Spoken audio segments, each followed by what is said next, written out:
Bueno, mi nombre es Gladybel Gutiérrez, soy optómetra egresada de la Universidad Santo Tomás, con 24 años de experiencia en el Centro Oftalmológico y la Fundación Oftalmológica de Santander, y para mí es un placer estar hoy con cada uno de ustedes. El tema que vamos a hablar son defectos refractivos. Entonces, para hablar de defectos refractivos como la miopía, Doc, dime. qué pena es que no estamos viendo la presentación, si la están mostrando. Dame un segundo, ya, espera.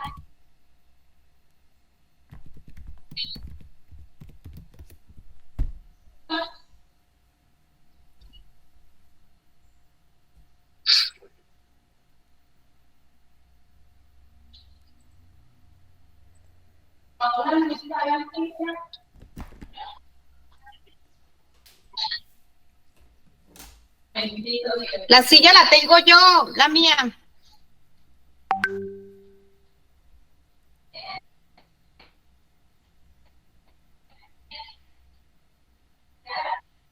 ¿Ya están viendo mi pantalla? Ahora sí. Sí, ahora sí, Doc. Listo, perfecto.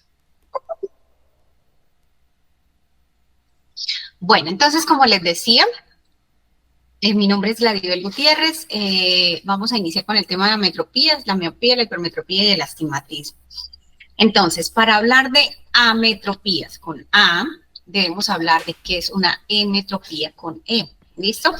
La emetropía es esa perfecta relación del sistema óptico, o sea, que no hay ningún defecto refractivo, que hay un equilibrio perfecto, la relación es perfecta en todos los medios. Cuando hablamos de una perfecta relación, hablamos de tres cosas importantes: que el poder de la córnea, que el poder del cristalino, la longitud axial del globo ocular y los rayos de luz focalicen exactamente sobre la retina. Entonces, esto se requiere para que haya un sistema emetro. Que el poder de la córnea tenga aproximadamente 43 dioptrías, que es el principal lente de nuestro sistema óptico. El segundo y muy importante es el cristalino, que tiene 19.11. En este caso, pues no todos los casos son iguales, ¿no? O sea, lo importante es que los rayos caigan sin activarse la acomodación exactamente sobre la retina, en un área especial que se llama fobia. Y la longitud axial en este caso es de 24 milímetros. Si tenemos estos tres parámetros, los rayos caen exactamente sobre la retina, logrando una visión perfecta, que es la que nosotros denominamos el 20/20. Hay que tener en cuenta dos cosas importantes: que no puede haber acomodación. Entonces, no debe haber nada de acomodación. ¿Por qué? Porque el paciente está mirando de lejos. Lejos es sinónimo de infinito, que es más allá de 6 metros, donde los rayos vienen paralelos, ¿sí? Al venir paralelos nos indica que es de más de 6 metros o 6 metros. Esto nos indica que es visión lejana. Al ser visión lejana no debe haber nada de acomodación, llegan los rayos sobre la retina y nos dan la visión perfecta. Pero ojo, hay una característica muy especial, que no todos los ojos emétropes logran el 20/20. ¿Por qué podría pasar eso? Por ejemplo, si una persona nació con su ojo perfecto, tuvo una visión perfecta durante toda su vida y tuvo un accidente de tránsito, y ese accidente de tránsito generó un trauma a nivel del nervio óptico, una lesión a nivel del nervio óptico, y este ojo quedó en NPL. Entonces, el diagnóstico cambia, pero el ojo como tal sigue siendo un ojo emétrope, ¿sí? Ya está en NPL, o sea, no percibe ni la luz, pero sigue siendo, en su relación, teniendo una relación perfecta. O sea, sigue siendo una emetropía, pero ya no es un ojo emétrope, sino cambia el diagnóstico a atrofia óptica, que es lo que nos da las variaciones en la agudeza visual. ¿Listo? Entonces, para que lo tengan presente. O sea, si hay algún daño, aparte de esto en la vía visual, de todos modos, pues la relación se cumple, que es lo importante. ¿Listo? Entonces, por eso también puede haber un ojo emétrope. No es muy frecuente, pero puede haber un ojo emétrope NPL, porque pues es un ojo emétrope, pero su vía visual tiene una alteración. Entonces, los diagnósticos simplemente cambian. Cuando hablamos de una metropía, hablamos también de que cuando nosotros acercamos un objeto, como es el celular, que es lo que usamos a diario, lo ponemos normalmente a 40 centímetros, ¿sí? Cuando nosotros ponemos un objeto a 40 centímetros, necesitamos 2 dioptrías para poder ver este objeto claramente, ¿sí? Eso, ¿cómo se compensa? Eso, ¿cómo lo logramos? ¿Cómo logramos que estos rayos que vienen divergentes, que están cayendo detrás de la retina, porque vienen divergentes, ustedes saben que los rayos que vienen divergentes tienden a caer más atrás de la retina, entonces generándonos una visión borrosa. Entonces, ¿qué pasa? Hay un sistema que nosotros tenemos maravilloso en el ojito, que es la acomodación. Cuando nosotros activamos esa acomodación hace que estos rayos lleguen al punto perfecto de la retina, en esa fobia perfecta, lográndonos dar una visión perfecta, nítida, clara en todas las posiciones de mirada. Entonces, la acomodación se permite solo en visión próxima, en los casos de metropía. En visión lejana no puede haber nada de acomodación, ¿listo? Entonces, para que lo tengan presente. Acomodación solo es permitida en visión próxima y que es necesaria para lograr esa visión nítida perfecta. Cuando hablamos del proceso de metropización, ¿cómo es la metropización? ¿Cómo es el proceso? ¿Por qué? Porque el globo ocular, cuando nosotros nacemos, un niño nace con una longitud axial de 16 milímetros, dándonos una hipermetropía de 3 dioptrías a medida que el niño nace y va creciendo, ese ojo también va creciendo, va logrando obtener esos 24 milímetros del ojo de métrope hacia la pubertad, o sea, hacia los 12 años más o menos, dándonos un defecto neutro, o sea, sin defecto visual, con una visión perfecta, que es el 20/20, ahí ya logramos el proceso de metropización. ¿Qué debemos hacer con estos defectos refractivos que se dan antes de esa edad? ¿Se deben corregir o no se deben corregir? Si son estos valores, 6 a 8 años, más 0,50, al añito más 1 y en el nacimiento más 3, no se debe corregir porque es el proceso normal, fisiológico, que es, pues sabemos que es un proceso en el que el ojito está cambiando y está generando pues su aprendizaje, su proceso de aprendizaje, y es algo normal y el paciente ve perfecto, sí, solamente con activar un poquito la acomodación, pero esto es permitido, ¿listo? Entonces, estos defectos no se corrigen, a menos de que a esta edad, por ejemplo, al año, no tenga más 1, sino tenga más 3. Ahí sí ya tenemos que compensarlo según como veamos. Si el niño tiene dificultades, aunque a esa edad, un niño de 1 año puede acomodar hasta 13 dioptrías. Entonces, realmente las 3 dioptrías para él no van a ser mayor cosa. O sea, él puede compensarlo y va a tener un desarrollo normal. Y vamos mirando, más bien lo dejamos en observación, a ver hacia la pubertad en cuánto nos va a quedar y si es sintomático o no, si no es sintomático. Si es sintomático hay que corregirlo, si no es sintomático pues se deja en observación. ¿Listo? Entonces para que lo tengan presente. Entonces, ya para pasar al tema de los defectos refractivos, que es lo que ya hablamos de ametropía con A, que es sin esa relación perfecta, entonces es cuando hablamos de que tenemos la miopía, la hipermetropía y el astigmatismo. Entonces, ¿qué pasa en estos casos? Normalmente la miopía nosotros la relacionamos con este color que es el rojo y con el signo negativo. Y la hipermetropía la relacionamos con el color verde o negro y el signo positivo. Eso para que también lo tengan presente, que es muy importante en el momento de definir el defecto refractivo. ¿Cómo medimos estos defectos refractivos? Entonces, primero que todo, tenemos que anular la acomodación, porque sabemos que en visión lejana no puede haber acomodación, ¿sí? ¿Cómo hacemos para anular esa acomodación? Entonces, primero le pedimos al paciente que mire de lejos, a distancia. Normalmente ahorita tenemos una gran ventaja que tenemos ahora pantallas. Antes utilizábamos el octotipo de Snell, que es este cartel que vemos acá, que en caso tal de no tener el proyector o que se nos daña en algún momento, simplemente le decimos al paciente que mire la E más grande, o sea, el carácter más grande, donde no se requiere acomodación para poderlo ver. Entonces, este es el 20-800. Y si tenemos una pantalla, le pedimos al paciente que mire también la letra más grande que tenemos o una figura, una imagen como esta que proyecta que a la paciente mire es como al infinito. Eso hace que el ojo se relaje totalmente y nos dé el defecto visual exacto. ¿Cómo lo medimos? Con la ayuda de este equipo, se llama retinoscopio. Esto nos permite ver unas sombras que se proyectan en la pupila y esas sombras nos permiten ver si el paciente es miope, hipermétrope y más o menos de cuánto es la miopía y de cuánto es la hipermetropía. Eso es una maravilla, pues se requiere destreza, la agilidad, que eso se va adquiriendo con el tiempo para poder diagnosticar qué defecto refractivo tiene el paciente. En caso tal de que el paciente no nos colabore y mire para un lado, mire para el otro, voltea a mirar, fije y active la acomodación todo el tiempo, como en los niños, que ellos, para que decirles que mirando allá es muy difícil.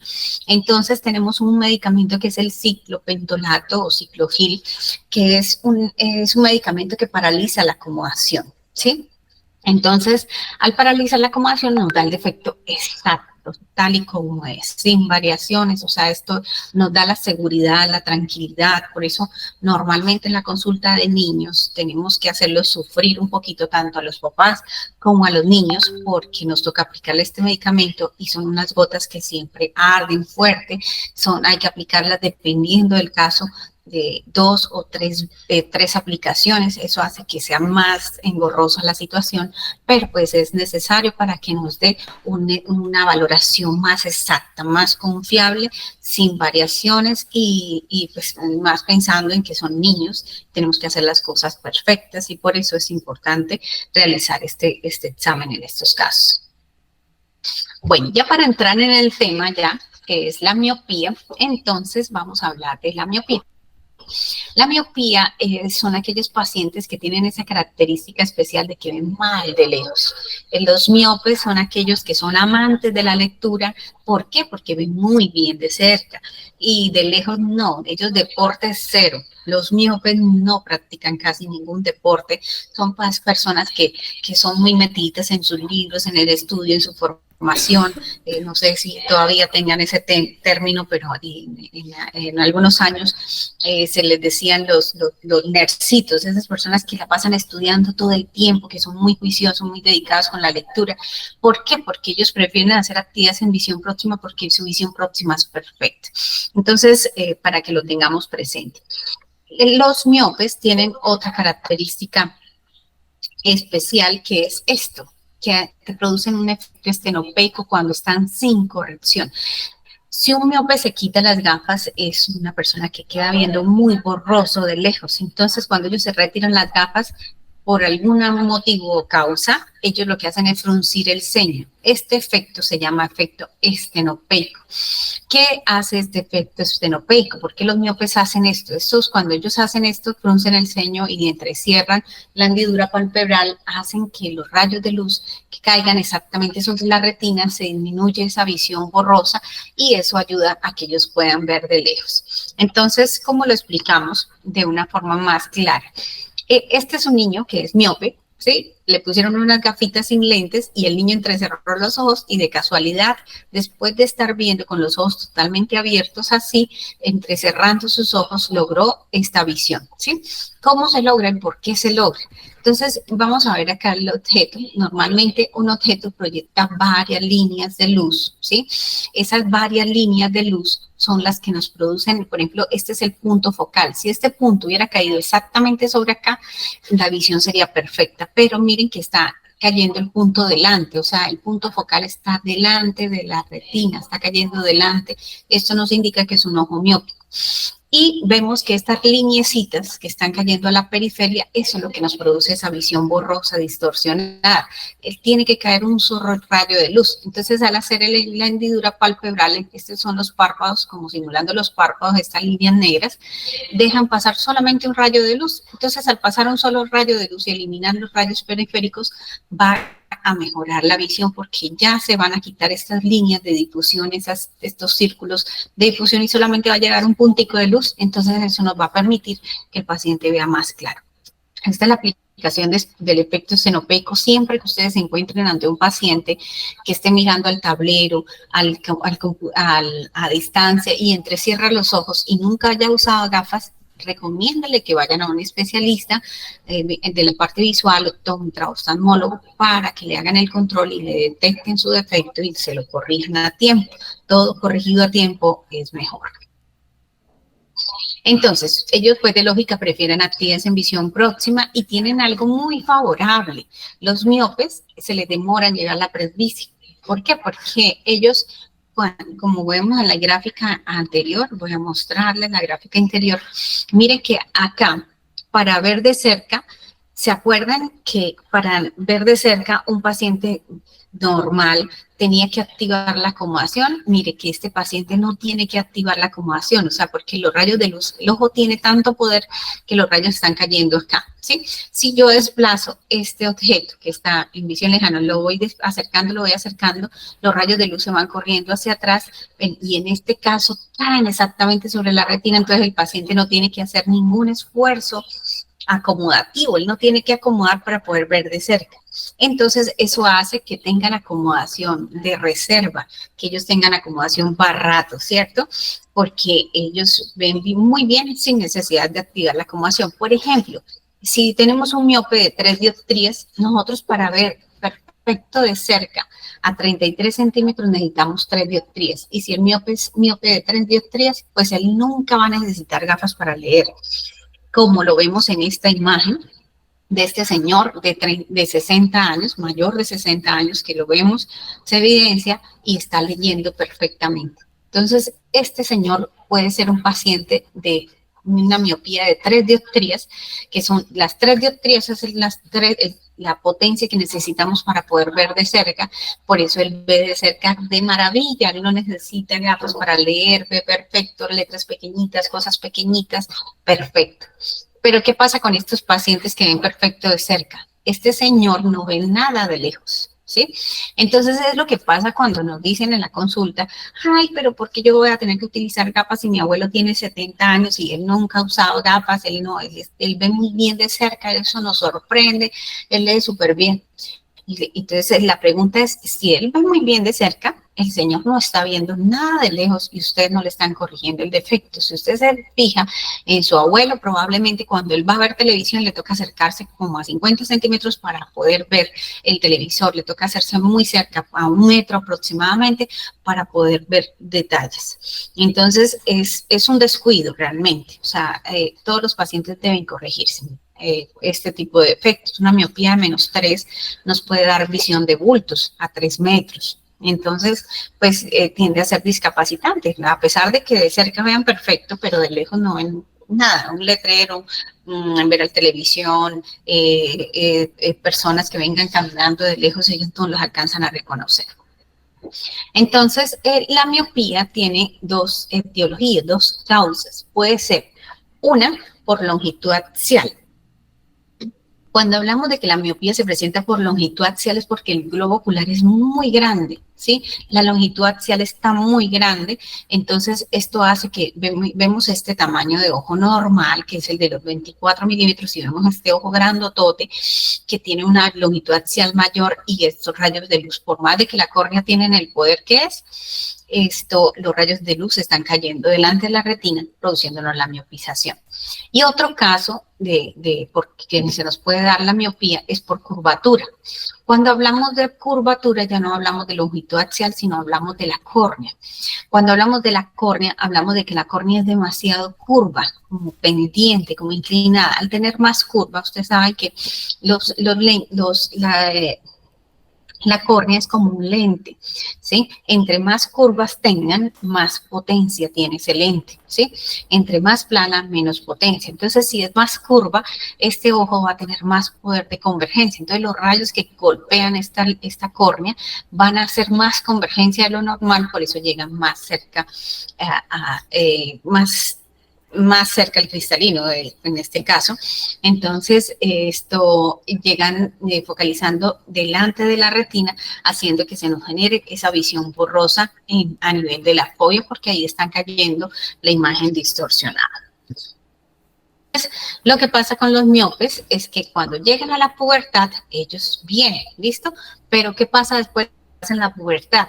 El ojo sigue creciendo y de un momento a otro, el paciente, cuando lo van a valorar, porque se está quedando de visión borrosa de lejos, se encuentra con una miopía de 3 dioptrías. En este caso, tiene una longitud axial aproximadamente 28 milímetros Y lo que les decía, la longitud axial normal promedio es de 24 milímetros para que nos dé un ojo de métrope sin defecto refractivo. Pero en este caso, como el ojo es más grande, ya nos generó una miopía de 3 dioptrías. Esto es lo normal, ¿sí? Que después de la pubertad se empiece a desarrollar la miopía, o sea, después de los 12 años. Pero, ¿qué pasa cuando se empieza a desarrollar antes de esa edad? O sea, que a los 6 años ya este paciente no tiene un poder positivo, sino un poder negativo, por ejemplo, de -2. Entonces ya tenemos que prender las alarmas porque esto sí ya nos indica que probablemente este paciente vaya a tener un defecto, una miopía muy elevada, entonces toca tener más control. En cuanto a la prevalencia de la miopía, entonces encontramos que en la población americana, Europa y Australia, el porcentaje es del 25%. En edades entre los 12 y los 17 años es el 25%. Entonces es un porcentaje bajo, ¿sí? En comparación de los países asiáticos, que encontramos un porcentaje de un 84% en este más o menos mismo rango de edad. Entonces, por eso, como vemos acá en la gráfica, o sea, todos estos países asiáticos normalmente tienen esa tendencia a ser miopes.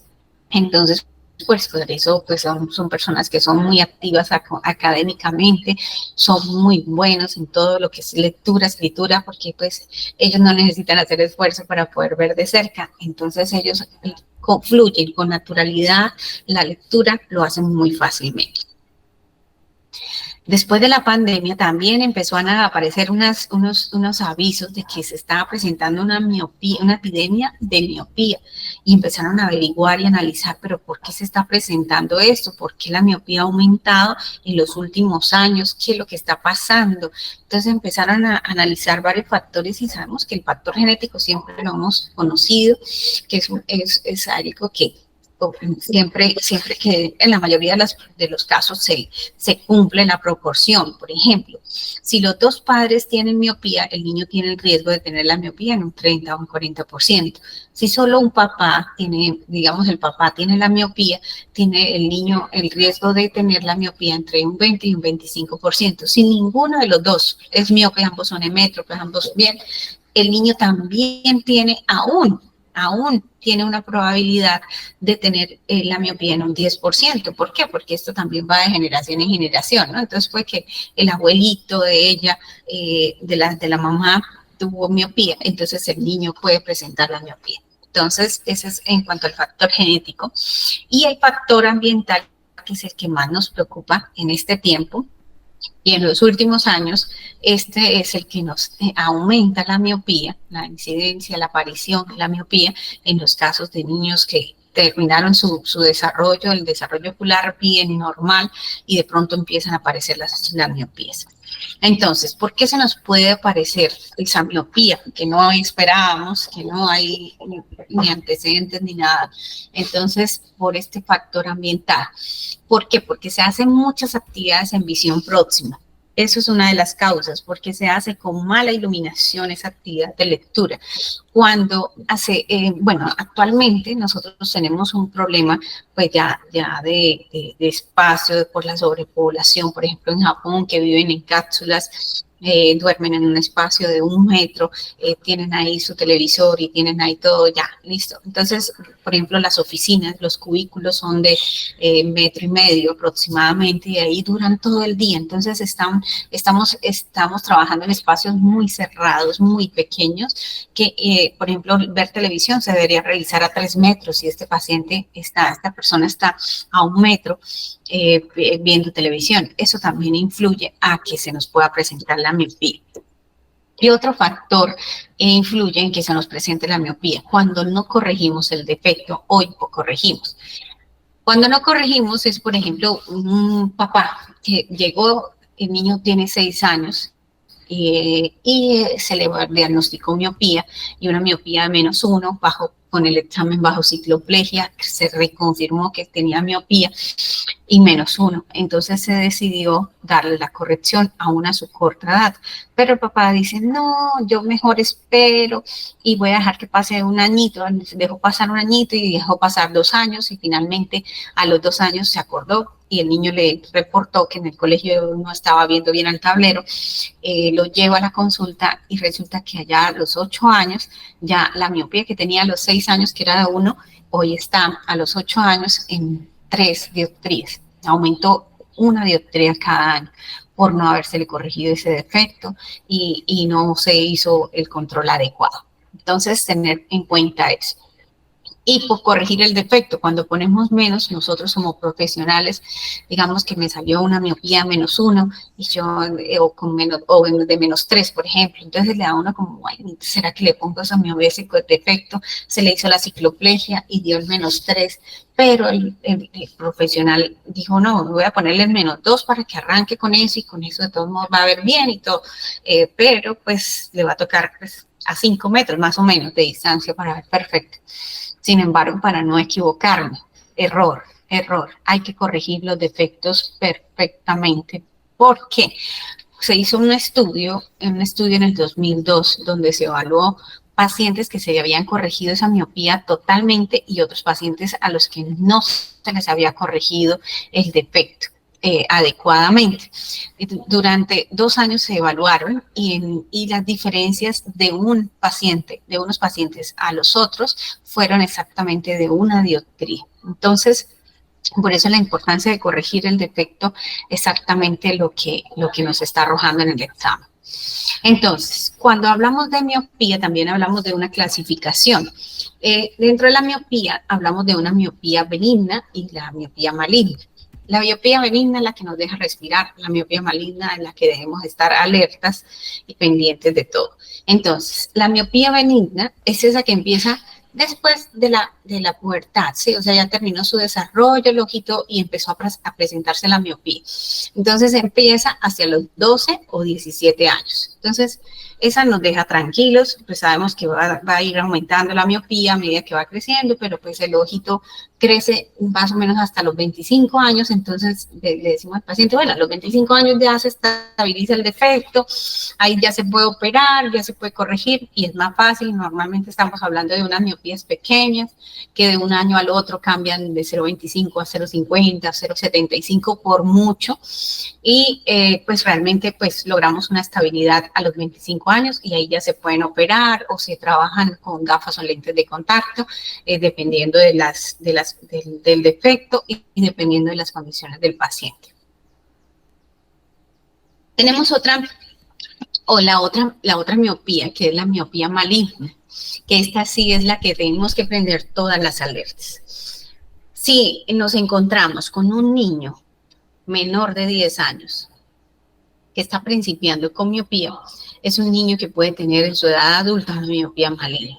O sea que a los 8 años el niño tiene miopía -1, a los 25 años el paciente puede tener una miopía de -10, a los 30 años una miopía de -14, a los 40 años una miopía de -18 y no se detiene y sigue aumentando y esto ya es un problema porque esto ya es discapacitante. Es una paciente con una miopía -18, es un paciente que ve solamente como a 10 centímetros, entonces es muy difícil de tener una buena calidad de vida. Entonces en estos casos por eso es importante que se trate a tiempo y se detecte a tiempo para que podamos dar un mejor manejo y evitar que esa miopía como que se incremente tanto, porque hay controles, hay mecanismos que nos ayudan a controlar el crecimiento del globo ocular, que el ojo no siga creciendo. Acá vemos un ojo normal. Miren, los tejidos están gruesitos, están bien.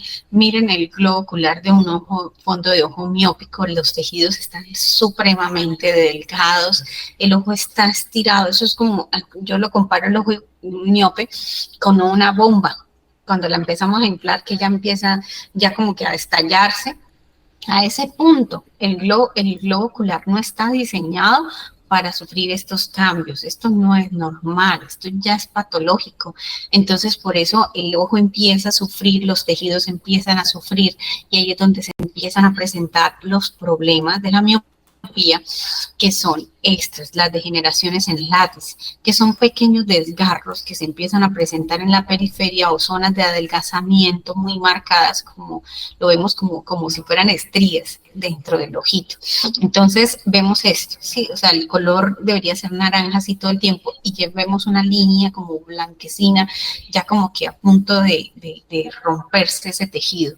Entonces ahí se nos puede presentar un desgarro y si hay un desgarro probablemente hay un desprendimiento de retina en cualquier instante. Entonces, siempre que veamos una degeneración en látiz de una, como mecanismo de defensa para evitar un desprendimiento de retina, debemos programar una fotocoagulación con láser. Acá vemos este mismo caso, fotocoagulado.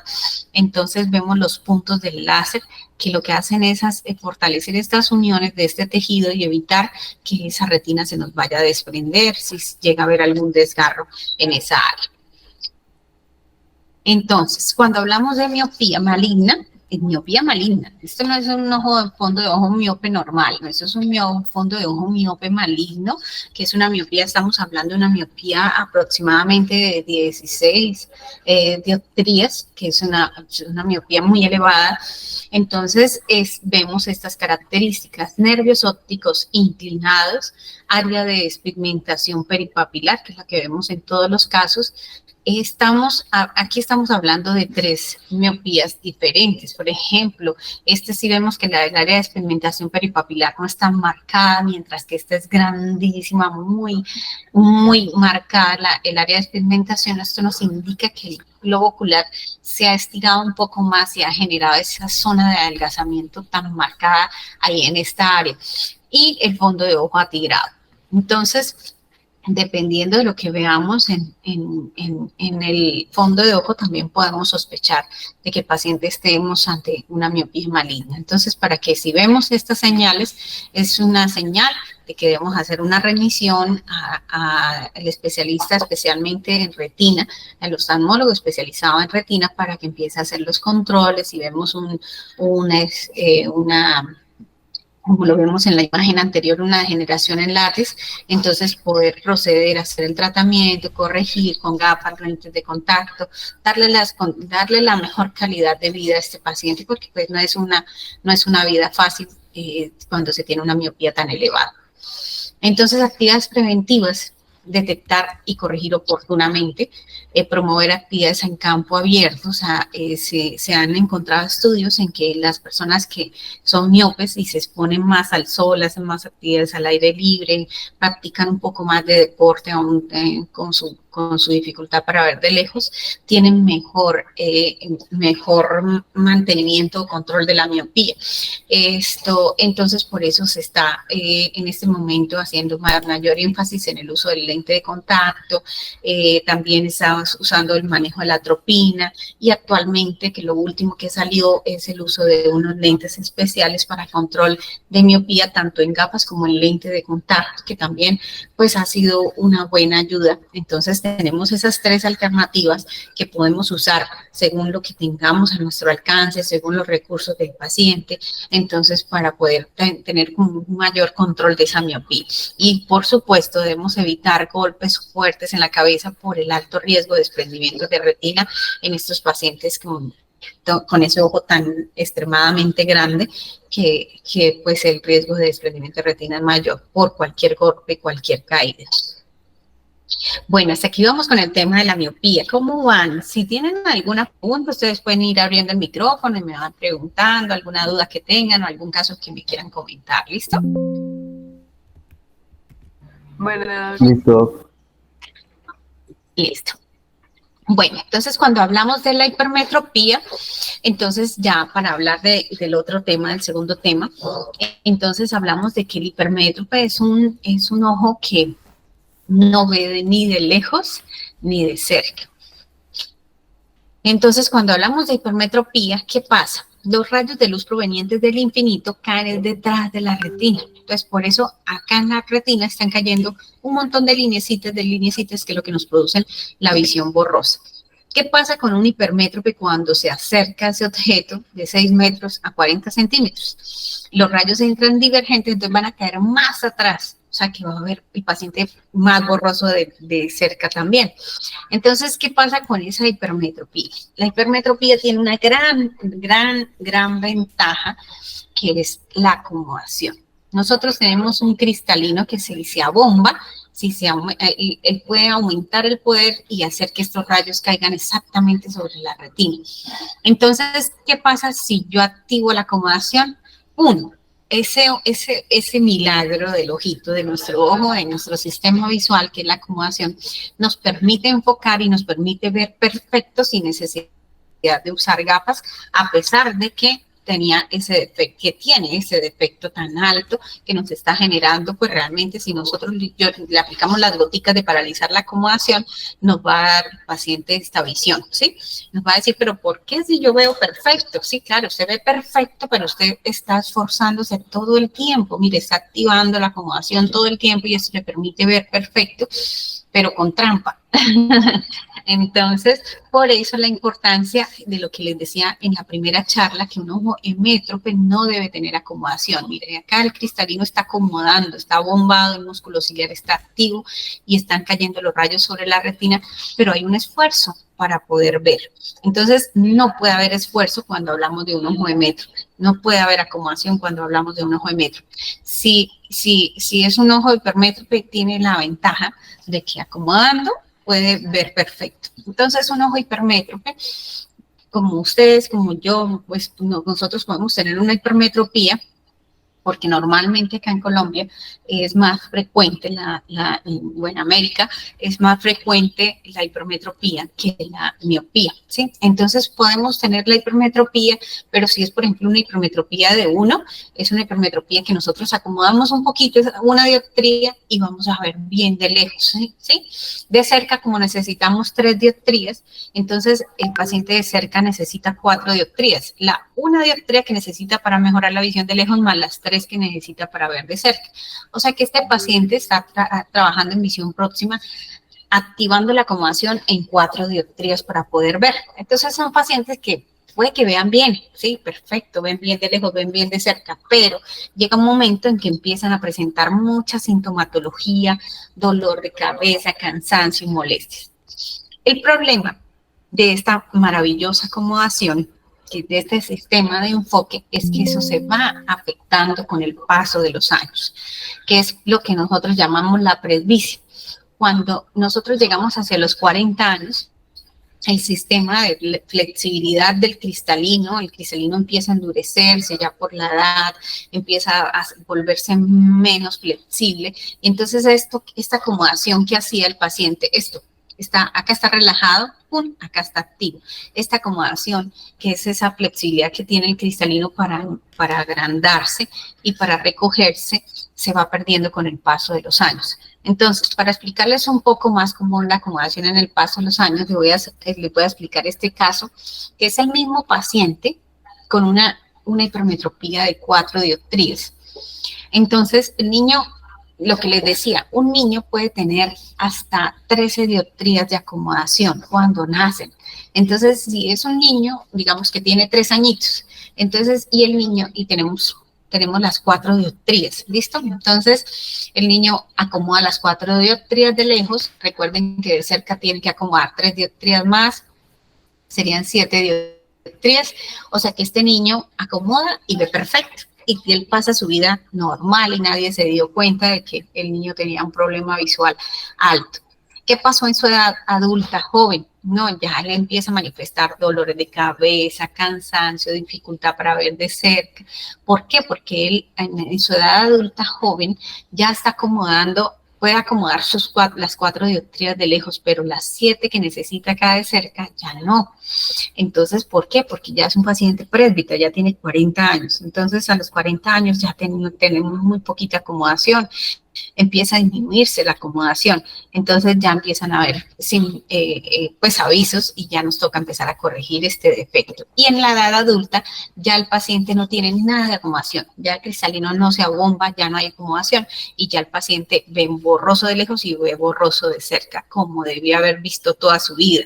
¿sí? Solo que en estos tiempos, en estos periodos de tiempo, la acomodación les permitió ver y desenvolverse. Entonces, es por eso que nosotros debemos explicarle al paciente, cuando el paciente nos pregunta, pero ¿por qué la hipermetropía me va aumentando y cada año me ponen más y me ponen más y me ponen más fórmulas?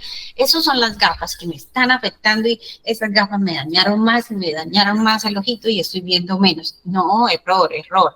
El problema no son las gafas. El problema es el ojito. El ojito normalmente, como todo, como la piel, como todo, el sistema, el ojo también se va envejeciendo y ese envejecimiento se va marcando a nivel de la acomodación. Por eso ese sistema de enfoque perfecto que teníamos antes ya no lo tenemos y eso lo empezamos a notar a partir de los 40 años. A partir de los 40 años empezamos a retirar el objeto para leer, ya no vemos tan cerca, ya nos toca retirar, a los 45 ya nos toca poner nuestras primeras gafas y nunca hemos utilizado y cada año hay que irles aumentando a las gafas, no porque las gafas nos quiten visión, sino porque el defecto va empeorando con el paso de los años, ya el cristalino no es capaz de enfocar nada y por eso va a llegar una edad en la que ya no vamos a ver nada de lejos y de cerca si nos quitamos las gafas. Entonces, es para que ustedes también sepan explicarle a los pacientes cuando les digan eso, las gafas nunca van a afectar, las gafas son una ayuda, es una ayuda óptica y que gracias a Dios, tanto las gafas como los lentes de contacto han sido uno de los grandes inventos de la humanidad. Entonces, ¿qué pasa con la hipermetropía? Los hipermétropes, pues como tienen que esforzarse en tanto, tienen que mantener activa la acomodación, se cansan mucho, les da dolor de cabeza, se les saltan los renglones, en los niños evitan actividades en visión próxima, tienden a generar mucha sintomatología. Y cuando hablamos de la etiología de la hipermetropía, hablamos de que también es por longitud axial y por curvatura. Cuando hablamos que la aparición de la hipermetropía es por longitud axial, es porque el globo ocular, normalmente lo que les decía, es de 24 milímetros, ¿sí? En este caso, el globo ocular es más pequeño, vemos que es más pequeñito que el globo ocular normal. Entonces, cuando el ojo es más pequeñito de lo normal, normalmente estos rayos de luz caen detrás de la retina, donde deberían haber caído a los 24 milímetros. Entonces, por eso acá están cayendo múltiples rayos de luz, es lo que nos está generando la visión borrosa. Entonces, cuando hablamos de curvatura, es porque cuando estamos hablando de la córnea, y la córnea es muy plana. Al ser muy plana, acuérdense que en la miopía era más curva, entonces al tener más curva tiene más poder de convergencia, entonces los rayos caían delante. Esta es más plana, entonces al ser más plana no tiene poder de convergencia de estos rayos, entonces estos rayos que vienen acá convergen, pero menos, y caen detrás de la retina. Entonces esta sería la etiología de la hipermetropía. Y lo que les explicaba, entonces este es el patrón del ojo hemétrope y el ojo no creció lo ideal, que eran los 24 milímetros y quedó hasta ahí llegó, entonces nos generó una hipermetropía de 2 dioptrías en este caso. Cuando hablamos de la hipermetropía, hablamos de 3 patologías asociadas, el glaucoma, el estrabismo y la ambliopía. Vamos a hablar del glaucoma. ¿Por qué? Y el glaucoma de ángulo estrecho. Bueno, como les decía, el ojo es muy pequeño, como lo vemos acá, ¿sí? Al ser pequeñito, todas las estructuras están muy pegadas, muy cerquita. Nosotros tenemos acá un ángulo, que es el ángulo de la cámara anterior, que se forma entre el iris y la cara y la córnea, la cara anterior de la córnea. Este espacio que se ve como un triangulito es un espacio donde acá en el músculo ciliar se produce el humor acuoso, él viene, atraviesa entre el cristalino y el iris, entra por la pupila y atraviesa acá en cámara anterior y sale por este pequeño orificio que es la malla trabecular. Eso es lo que debería estarse produciendo todo el tiempo, el drenaje del humor acuoso debería estarse fluyendo, pero hay casos en que como el ojo es tan pequeñito y el cristalino empieza a engrosarse, empieza a endurecerse y empiezan a haber cambios a nivel del cristalino, se nos puede producir un sello, como un bloqueo acá entre esta unión entre el iris y el cristalino y se nos puede presentar esto, acá se unió, entonces la producción del humor acuoso se sigue dando, pero entonces se está abombando, empujando el iris hacia adelante, haciendo que él se toque mira, el iris no debe tocar la cara anterior de la córnea, que la está tocando, y mira, este es el huequito donde debe salir ese humor acuoso y se está obstruyendo esa salida. Entonces empieza a producirse el aumento de la presión intraocular porque el líquido se está produciendo pero no está saliendo del ojo. Entonces está aumentando el volumen del humor acuoso y esto nos puede estar generando un glaucoma agudo. Esto se puede presentar después de los 40 años, es más frecuente. Entonces, en todos los hipermétropes que ustedes conozcan, recomiéndeles que después de los 40 años tienen que hacer un control con oftalmología, porque esto no se ve con optometría, esto es netamente de oftalmología. Por eso, sin falta, todos los pacientes deben hacer su primera valoración, si nunca la han hecho, que deberían haberla hecho, por primera vez la valoración con oftalmología hacia sus 40 años. La otra patología asociada es el estrabismo tipo endodesviación, o sea, que se va el ojito hacia adentro, endodesviación.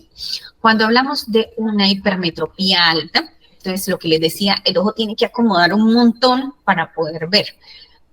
El niño puede estar acomodando el montón para poder ver y él ve bien de lejos, pero ¿qué pasa cuando empiezan ustedes a notar que el ojito se empieza a torcer? De un momento a otro la niña estaba viendo y ¡fum! Se le torció el ojito, volvió a mirar de cerca y se le torció un poco más, y volvió a mirar de lejos y volvió y se le enderezó. Y vemos eso, que es el ojito como que se está torciendo hacia adentro. Entonces, ¿por qué se puede presentar esto? Cuando nosotros acomodamos, inmediatamente la acomodación hace un efecto, tenemos una relación que se llama relación acomodación-convergencia. Por cada dioptría de acomodación hay convergencia de 4 dioptrías, o sea, el ojo se va hacia adentro 4 dioptrías porque la acomodación es en visión próxima y para uno poder ver de cerca y para que los dos ojos puedan ver al mismo punto se requiere esa convergencia. Entonces, por cada dioptría de acomodación hay 4 dioptrías de convergencia. Entonces, el ojito, si se está acomodando un montón, digamos que 5 dioptrías de acomodación, estaría convergiendo 20 dioptrías, ¿sí? Entonces, esto nos puede estar generando el estrabismo. Si nosotros a este paciente le aplicamos el ciclogil, las gotitas esas que paralizan la acomodación, que impiden que esa acomodación se nos manifieste, hacemos y le ponemos las gafitas, nos salió el defecto de +5, sí, perfecto, listo, le pusimos las gafitas y ¡pum! Inmediatamente vemos que el globo ocular queda alineado. Miren el reflejo del Hirschberg, acá está centrado y acá está descentrado. Miren, la pupila está acá, el reflejo del Hirschberg está en todo el borde pupilar, mientras que acá, al ponerle las gafas, inmediatamente el ojo se alinea y ya el reflejo pupilar queda en todo el centro de la pupila, indicándonos que estamos ante un caso de una endotropia acomodativa. Una endotropia, un estrabismo acomodativo que con solamente ponerle las gafas se endereza el ojito sin necesidad de corrección quirúrgica. Entonces, siempre que ese caso, ese paciente le quite las gafas, ¡pum!, vuelve y otra vez se le torce el ojito. Entonces, por eso la recomendación es el uso permanente, todo el tiempo, a toda hora, de las gafas o lentes de contacto si el paciente pues tiene alguna actividad o alguna condición que requiera los lentes de contacto. La otra condición es la ambliopía. La ambliopía está asociada a la hipermetropía, también es el ojo perezoso, ¿sí? Es porque se puede dar con mucha frecuencia que tengamos un ojo que tenga un defecto mayor que el otro, como en este caso, este ojo tiene un defecto de +2, entonces el paciente ve relativamente bien, este ojito tiene +4, entonces ese ojo sí ve menos. Entonces, ¿qué pasa en el cerebro cuando se unen estas dos imágenes y yo las sobrepongo? Entonces, en el cerebro va a haber confusión. Pues, ¿qué va a preferir el cerebro? Ver por el ojo, por la imagen que está viendo más claro, más nítido, enfoca, nitifica, y el paciente el cerebro va a terminar viendo solamente por el ojo derecho, anula totalmente el otro ojo, y ahí es donde se empieza a presentar la ambliopía, que es el ojo que no va a aprender a ver porque el cerebro lo va a bloquear, lo va a anular totalmente porque es un ojo que no ve bien. Entonces, él prefiere ver solamente con su ojo de menor defecto, que tiene que hacer menos esfuerzo. Entonces, el cerebro simplemente deja de utilizarlo. Si yo dejo pasar este caso, yo no lo detecto no se descubre, los papás no se dieron cuenta, el niño nunca reportó que no veía por un ojo, que por el otro ojo sí veía. Y si pasan de los 10 años, ya no hay nada que hacer. Ya es un ojo ambliope, es un ojo que no va a recuperar porque la flexibilidad del sistema visual va hasta los 9 años. O sea que nosotros podemos hacer algo en estos casos si se corrige antes de los 9 años. Después de los 9 años ya no hay nada que hacer. Si este paciente nos llegó a los 12 años, ya se le ponen las gafitas, pero el cerebro va siempre a usar ese ojo derecho, el izquierdo no lo va a aprender a usar y el ojo ya no se va a desarrollar. Es una miopía que ya es profunda, ya el ojo no tiene posibilidad de mejorar la visión. Entonces, por eso la importancia de que se vean los niños a los 4 años. Todo niño debe ser valorado a los 4 años por un profesional de la salud visual. Perdón. Entonces, por eso la importancia de los exámenes en los colegios y de los controles en los colegios con un profesional para detectar estos casos. No solamente toma de agudeza visual, porque lo que les recordaba, ¿no? El hipermétrope puede tener una hipermetropía de 5 dioptrías, pero ven 20/20. Entonces, solo tamizaje, perdón, solo toma de agudeza visual no nos sirve en estos casos porque ellos ven bien. Tenemos que hacer este examen, que es lo que nos permite la retinoscopía, que es la que nos permite saber si tienen o no tienen la hipermetropía. Si sospechamos de bajo rendimiento académico, que se rascan mucho los ojos, que molesta de dolor de cabeza, cansancio, son alertas que nos indican que el paciente puede tener una hipermetropía. El otro tema que quería tratar es el astigmatismo. Entonces, el astigmatismo es algo como una mezcla de las dos cositas, ¿sí? Es el astigmatismo, lo que pasa es que la córnea no tiene el mismo poder en meridiano horizontal que del vertical. Entonces, por eso se nos producen dos focos, dos lineecitas, ¿sí? Entonces, como les voy a explicar un poco más para que se den cuenta. Entonces, esos dos puntos focales se producen tanto en visión lejana como en visión próxima. Ellos ven como corridas las imágenes, como si fueran dobles, como si tuvieran una sombrita. ¿Por qué? Porque se están produciendo esos dos puntos focales. Entonces, cuando hablamos de un ojo miope o hipermétrope, es un ojo que tanto el meridiano horizontal como el vertical, ambos tienen la misma curvatura, la córnea es redondita, tienen el mismo radio de curvatura y bien, ¿sí? Entonces es un solo efecto. Mientras que el astigmatismo, nosotros lo comparamos con un balón de fútbol americano. Un meridiano, el horizontal, es más plano y este es más curvo. Entonces, al ser este más plano, se nos asimila, cuando es más plano, en la teología hablábamos de la hipermetropía. Y el más curvo, entonces, como tiene más curva, tiene más poder de convergencia, entonces los rayos de luz quedan más cerquita y por eso nos producen dos puntos focales. Esa es la explicación del astigmatismo para que sea más fácil de entenderlo. Y puede ser, según el meridiano más plano, puede ser a 0 grados, si el meridiano más plano es el horizontal, a 90 grados, si el meridiano es el vertical, o oblicuo, si va en alguna de estas dos posiciones, a 135 o a 45 grados.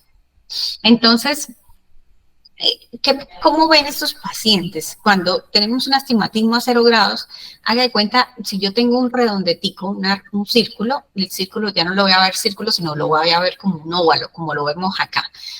Entonces, ¿qué pasa con un astigmatismo a 90 grados? Entonces, el círculo ya no se va a ver un círculo, sino se va a ver como un óvalo así, en la forma vertical. Por eso, cuando nosotros tomamos una foto con filtro para vernos más delgados, lo que ponen es un lente a 90 con cilindro a 90 grados que hace que nos veamos más delgados, más estilizados.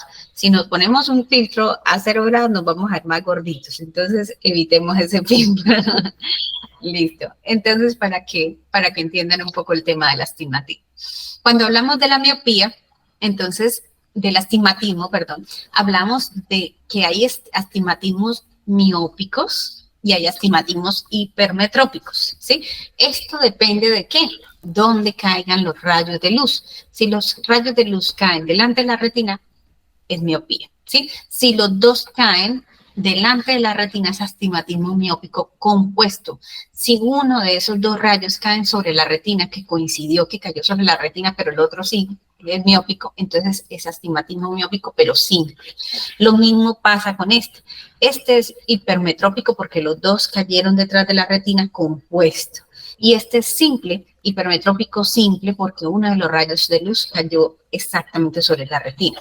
Y hay otro que es como la mezcla de los dos. El miópico, uno cayó en la zona de la miopía y otro cayó en la zona de la hipermetropía, delante o detrás de la retina, generándonos un astigmatismo mixto, que también se pueden dar esos casos.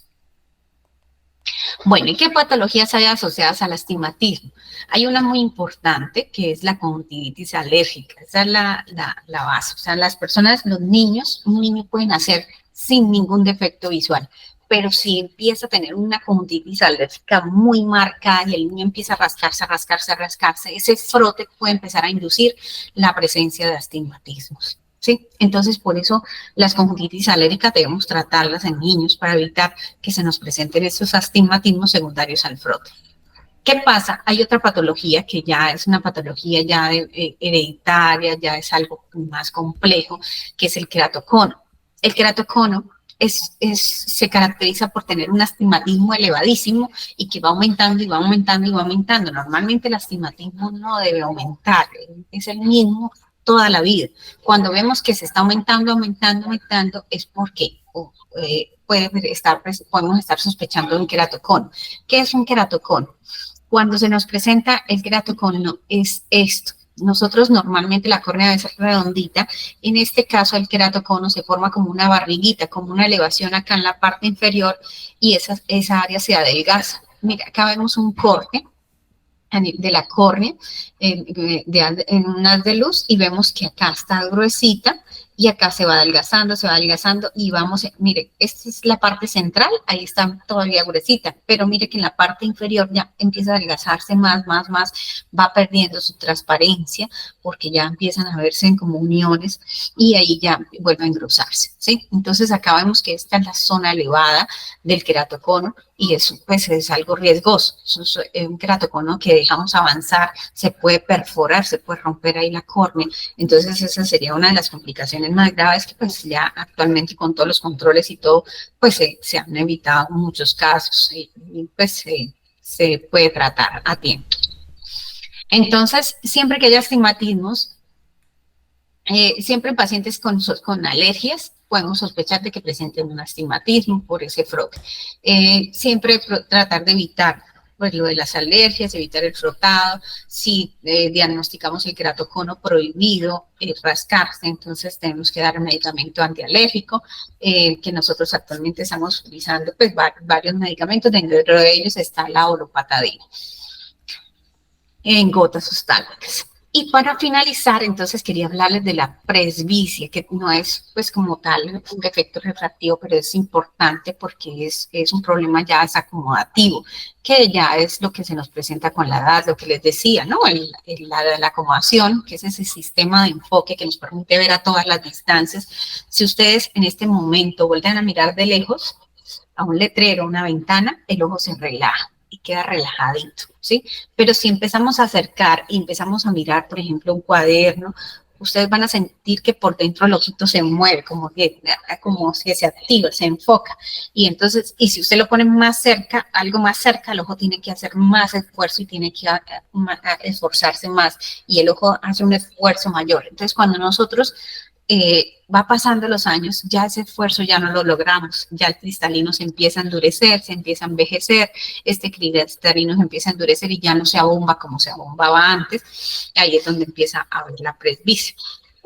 Entonces, lo que les decía, la amplitud de acomodación, que es esa capacidad de enfocar, va disminuyendo con la edad. Entonces, nacemos con 15 dioptrías y a medida que van pasando los años, por ejemplo, a los 30 años ya no tenemos sino 6 dioptrías o 5 dioptrías, a los 40 años solamente tenemos 2 dioptrías.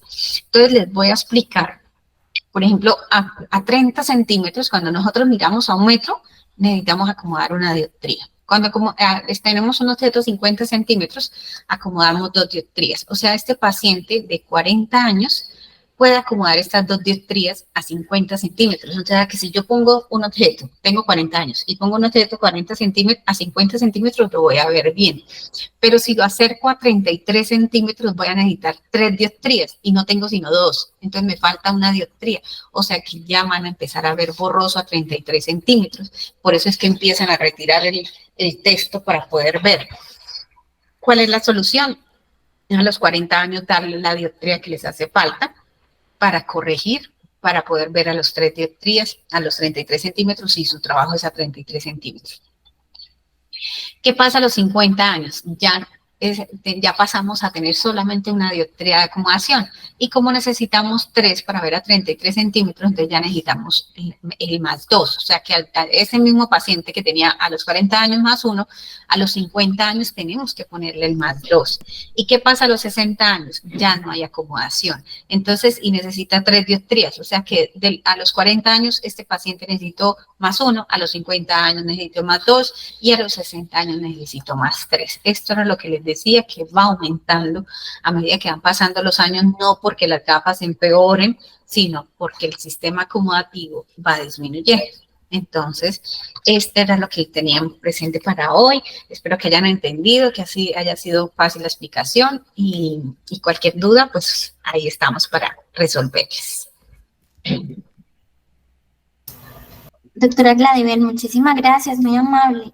Bueno, perfecto, que estén muy bien, que tengan un buen día. Dios los bendiga. Gracias, Dot, igualmente feliz día. Bueno, doctores, a continuación entonces tenemos la clase con la doctora Stephanie Cujar, ya por aquí está conectadita. Entonces, aquí los dejo con la doctora. Doctora Stephanie, bienvenida, muy buenos días. Muy buenos días a todos.